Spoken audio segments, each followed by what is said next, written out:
tous, bienvenue sur Hashtag Protestant 2.0, je suis heureuse de vous retrouver. On est samedi le 12 décembre, on est à Mittesheim pour démarrer la journée, entamer le week-end. Je vous propose d'aller dans le Nouveau Testament, dans la lettre de Paul aux Thessaloniciens, au chapitre 4, à partir du verset 13. Il sera question de la venue du Seigneur. Et en ce temps d'avant, c'est ce à quoi nous nous préparons.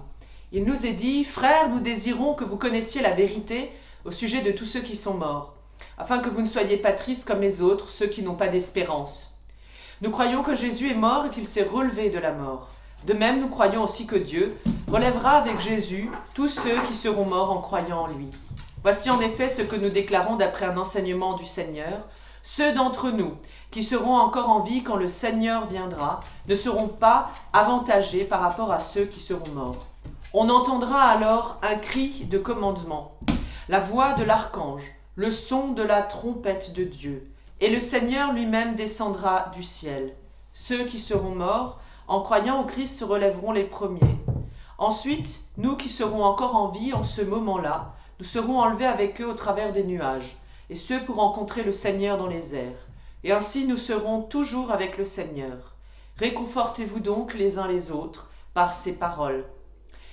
Très étonnamment, lorsqu'il est question de la venue du Seigneur, on ne s'attend pas à ce qu'il s'agisse de méditer, de parler de la mort. Pourtant, la communauté de Thessalonie, Paul lui écrit, c'est d'ailleurs la plus ancienne des lettres qu'il écrit, à peu près 20 ans après la mort du Christ, et cette communauté se pose cette question, mais que se passe-t-il après la mort ? C'est une promesse, elle ne vient pas de Paul, mais du Christ.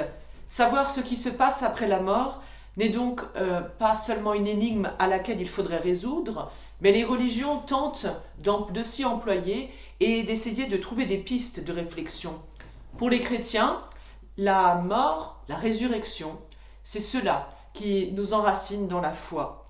L'événement de la résurrection de Jésus-Christ, le Christ mort, ressuscité, lui qui est la promesse vivante pour tous ceux qui se relèveront après lui.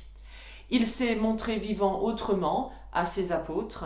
Eh bien voilà, cela nous ouvre à une promesse, une espérance, que la vie est plus forte que la mort, et en ce temps d'avant 2020 très particulier pour nous tous, espérer, comme le Christ nous a montré le chemin, en tout cas espérer en cette résurrection, que demain vaut la peine d'être vécu, c'est déjà un pas avancé, en tout cas sur le chemin de la foi. Et je vous propose de méditer et de prier avec les mots de la société luthérienne, cette prière. Viens Esprit Saint, apprends-moi à prier, à prendre racine en profondeur, à rejoindre les profondeurs de mon être, à écouter ta chanson secrète pour que moi je sache accueillir ton amour qui me poursuit. Reçois ma prière, ma supplication pour tous mes frères et toutes mes sœurs qui sont atteints de maladies du corps et de l'âme, pour tous ceux qui souffrent de persécution, de la guerre. Suscite des hommes de paix et de dialogue, de justice et de tolérance. Rends-moi attentif aux hommes et aux femmes de ce temps. Fais de moi un porteur de lumière. Amen.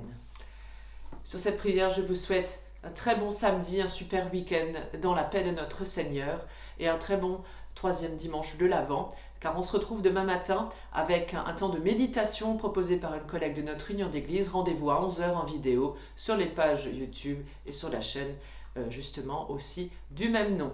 Et rendez-vous lundi matin pour notre prière du petit-déj. Portez-vous bien.